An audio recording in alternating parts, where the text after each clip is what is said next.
భారతీయ సంప్రదాయాలకు ఆకర్షితులై ఆ జీవన విధానంలో బతికే విదేశీయులు ఎందరో ఉన్నారు.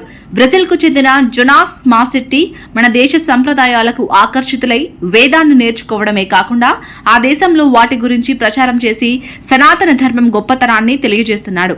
ఈ విషయం తెలుసుకున్న ప్రధాని నరేంద్ర మోదీ ఆయన్ను ప్రశంసించడమే కాదు, మన్ కీ బాత్ లో ప్రస్తావించారు కూడా. ఫ్రీ ఓపెన్ కోర్సు ద్వారా 7 ఏళ్లలో 1.5 లక్షల మందికి వేద విలువలు బోధించారని ప్రశంసించారు.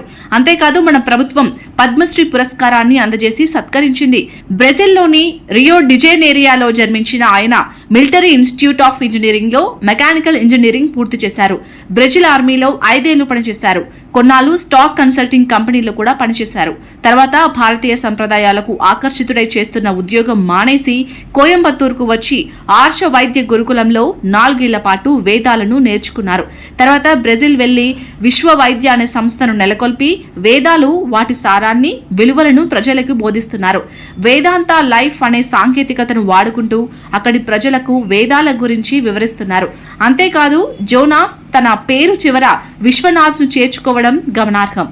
ఆయన చేస్తున్న ఆధ్యాత్మిక కృషికి భారత ప్రభుత్వం ఆయన్ను పద్మశ్రీ పురస్కారంతో సత్కరించింది.